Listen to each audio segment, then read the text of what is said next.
so here's a wonderful percent mass problem. Made it up myself.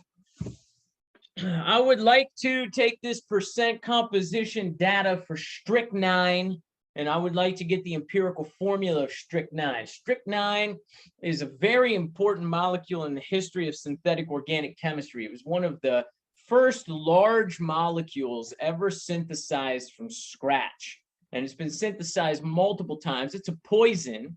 If you're a fan of the blues, Robert Johnson, man, sold his soul to the devil at the crossroads, anyway, Robert Johnson, the guy who started the blues, we think he was poisoned using strychnine, poisoning.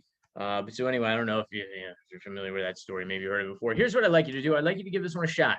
I'd like you to take that percent mass data and try and get an empirical formula out of it. This is the last thing we did at the end of class yesterday, and it was on your homework. So I'm going to copy some of these numbers down, give you a head start. Go ahead. All right. So the first thing you do is you take that percent mass data and you assume 100 grams of the sample. If you assume 100 grams, then 75.4% of that would be 75.4 grams of carbon. So these percents become grams. I can't compare masses of atoms because each atom has a different atomic mass. Each atom, some atoms are bigger than others, some atoms are smaller than others. Mass is not amount, so I cannot compare these guys until I'm in moles. So how do I turn them into moles? Well, that's what molar mass does. So I need to take each one of these masses after I assume 100 grams, and I need to divide them by the atomic masses of the elements to turn them into moles. Have I lost anybody yet? That's like steps 1 and 2.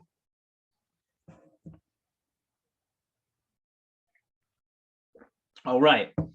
Now what you do is I got to try and figure out the ratio of the atoms. Like for every carbon, how many nitrogens do I have? For every hydrogen, how many oxygens are there? And the way you're going to figure out the ratios is you're going to divide each one of these amounts by the smallest amount. So it's a tie, 0.598. So we're going to divide each one of these by 0.598.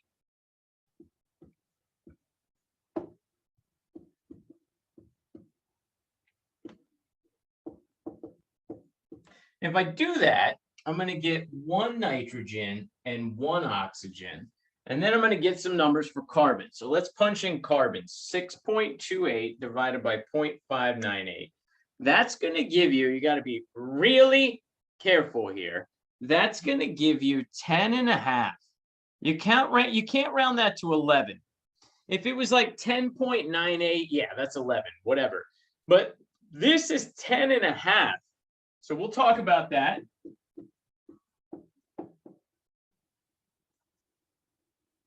And now let's get oxygen, 6.57 divided by 0.598. That's 10.98. Speak of the devil, 10.99, that's 11. See, 10.986 rounds up to 11. That's 11. Everybody see where I got those numbers from? So I got 10.5 for the carbon, 11 for the hydrogen, 1 for the nitrogen, and 1 for the oxygen. So for every 1 nitrogen, I have 10.5 carbons. For every 1 oxygen, I have 11 hydrogens. Okay, let's write our formula. It's not going to be quite correct at first. We'll talk about what we need to do. Some of you are smart enough to figure it out. So I'm going to have C10.5, H11, NO. Like that's my formula.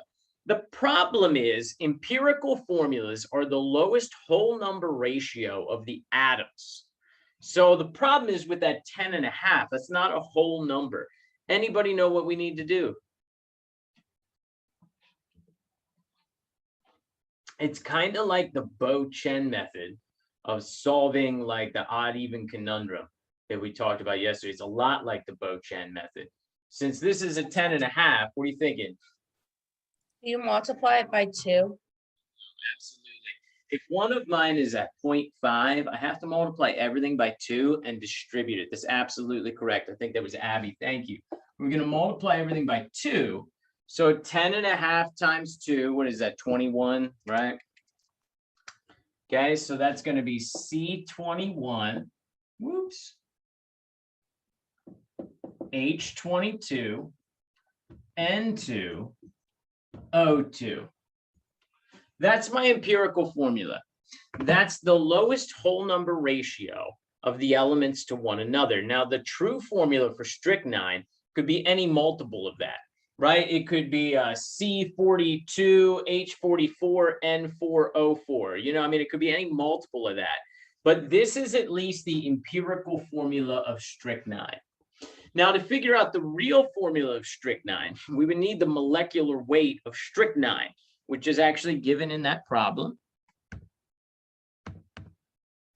Strychnine has a molar mass of 334.43 grams per mole. What's the molecular formula? Well, here's what we need to do.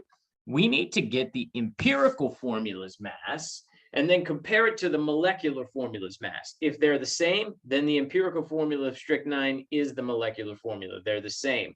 If the molecular formula is some multiple of the empirical formula's molar mass, then we'll figure out what we need to multiply our empirical formula by. So let's get the molecular weight of strychnine. And this is where it's the only time you're ever going to hear me say this. I actually don't want you to show the work, right? Writing this down is too much work. I would prefer if you could grab a calculator, grab a periodic table, and just start calculating. So here we go. 21 times 12.01, because that's the mass of carbon, plus 22 times 1.01, because that's the mass of hydrogen, plus 14.01 times 2, plus 16.00 times 2. And I get a molecular weight for this empirical formula of 334.45 grams per mole. Now let's look at what the actual molecular formula's mass is. The true mass of strychnine is 334.43. Guess what, ladies and gentlemen? The empirical formula of strychnine is the molecular formula. They can be the same. That's the formula of strychnine. This is some CSI stuff, man. Like, I'm not even joking. You know, it's the stuff on TV, you know, and especially if it was strychnine, you know, that is a poison. You know, you find some mystery substance on the coffee table by the dead body, right? Okay, and you send it off to the lab. You're the dude in the lab. You get the stuff and you analyze it. You do a flame spectroscopy. It spits out the percent composition of every element inside that compound by mass. You assume 100 grams, do a little bit of stoic. There's your empirical formula. The poison was strychnine. Works like that.